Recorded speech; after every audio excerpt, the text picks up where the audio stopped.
সংসারে কাজকর্ম, রান্নাবান্না, বাচ্চা সামলিয়ে তারপরে কেক বানানোটা কিন্তু একটু কষ্ট হয়ে পড়ে। তারপরও যে জিনিস শখের জিনিস করতে কিন্তু অনেক ভালো লাগে। সকালে রান্না শেষ, এর মধ্যে কিছু মাছ নিয়ে এসেছে আর এখন যেহেতু রান্না শেষ হয়ে গেছে এগুলো আর রান্না করবো না। এখন এগুলো আমি সুন্দর করে পরিষ্কার করে রেখে দিব, আবার সে রাতে রান্না করব। একটা কেকের অর্ডার ছিল, ভেবেছিলাম রান্না যেহেতু শেষ এখন কেকটা তৈরি করে রাখবো। এর মধ্যে মাছ নিয়ে আসলো, এখন মাছগুলো ভালোভাবে পরিষ্কার করে ফ্রিজে রেখে তারপরে তো চলে এলাম কেক তৈরি করতে। বানাবো বললে কিন্তু কেক আর বানানো হয় না, এর পিছনে কিন্তু অনেক পরিশ্রম করতে হয়, অনেক সময় দিতে হয়। এই তো সবকিছু কিন্তু গুছিয়ে নিয়ে তারপর হচ্ছে কেকটা তৈরি করা শুরু করতে হয়। পাশাপাশি তো সংসারের অন্যান্য কাজকর্ম আছে, যাই হোক এই তো আমি সবকিছু মিশিয়ে তারপর হচ্ছে কেকটা ওভেনে দিয়ে আমি অন্যান্য কাজগুলো করে নিব। আজকে 1 পাউন্ড একটা কেকের অর্ডার ছিল, কেকটা কিন্তু আজকে দিলেও হতো বা পরের দিন দিলেও হতো, যেহেতু আমার হাতে সময় ছিল ভাবলাম আজকে তৈরি করে নেই, কালকে হয়তো বা সময় নাও পেতে পারি। তো এরপরে কিন্তু কেকটা আমি ওভেনে দিয়েছিলাম আর কেকটা তৈরি হওয়ার পরে বাইরে ঠান্ডা হওয়ার জন্য রেখে দিয়ে এর মধ্যে অন্যান্য যে সংসারের কাজগুলো ছিল সেগুলো আমি করে নিয়েছি। আর এখন হচ্ছে এটা বিকাল, অফ ক্যামেরাতে কিন্তু আমি অর্ধেক ডেকোরেশন করেছি, এখন বাকিটা করতেছি। তৈরি করা কিন্তু অনেক ঝামেলার একটা কাজ, তারপরও যেহেতু আমার অনেক শখ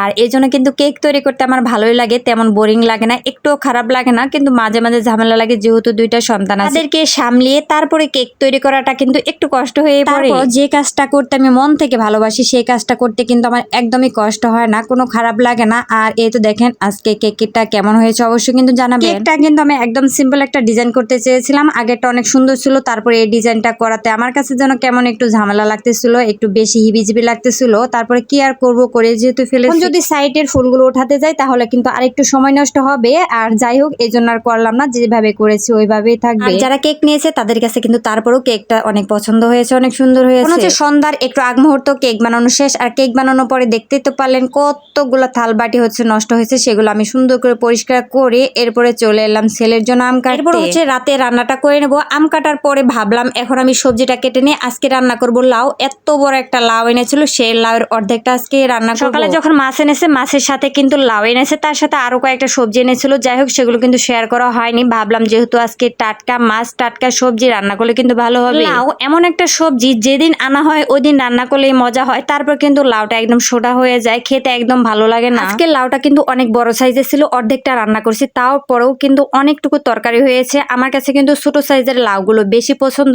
আর সেই লাউগুলো কিন্তু খেতেও মজা হয়। রান্না করতে এসেই দেখি বাটাবাটি সব শেষ হয়ে গেছে, যেহেতু জিরার গুঁড়া ছিল আর মাছের তরকারিতে কিন্তু কাঁচা জিরার বাটাটা দিলে বেশি মজা হয়, তাই একটু কাঁচা জিরা বেটে নিলাম। যারা আমার রেগুলার ভিডিও দেখেন তারা কিন্তু জানেন আমি কিন্তু সবসময় মাছ ভাজি করে তরকারি রান্না করি, আজও কিন্তু তাই করতেছি। এই তো এক চুলায় মাছ ভাজি বসিয়ে দিলাম আর এক চুলায় কিন্তু তরকারিটা বসিয়ে দিলাম। বাবার বাড়ির এলাকায় কিন্তু সবসময় মাছ কষিয়ে তারপর রান্না করা হয়, তবে আমার শ্বশুর বাড়ির এলাকায় হচ্ছে মাছ ভাজি করে তারপরে রান্না করে। এরপরে প্রথম কিছুদিন হচ্ছে মাছ আমি কষিয়ে রান্না করেছি, তারপরে কি করব এভাবে কেউ খেতে চায় না, এখন হচ্ছে মাছ ভাজি করে রান্না করতে করতে কিন্তু আমারও খাওয়া অভ্যাস হয়ে গেছে। ওইদিকে কিন্তু আমার মাছ ভাজিটা হয়ে এসেছে, মাছ ভাজিটা নামিয়ে আমি মাছের ডিমটা দিয়ে দিলাম। আর এইদিকে দেখেন আমি কিন্তু লাউয়ের তরকারিতে একটু পানি দেই নাই, লাউয়েতে যে পানি ছিল ওই পানি দিয়ে কিন্তু তরকারিটা প্রায় হয়ে এসেছে। আমি ডিমগুলো সুন্দর করে কেটে তরকারিতে দিয়ে দিব, তারপরে কিছুক্ষণ সময় রান্না করে তরকারিটা নামিয়ে নিব। আজকে এখানে বিদায় নিচ্ছি, আল্লাহ হাফেজ।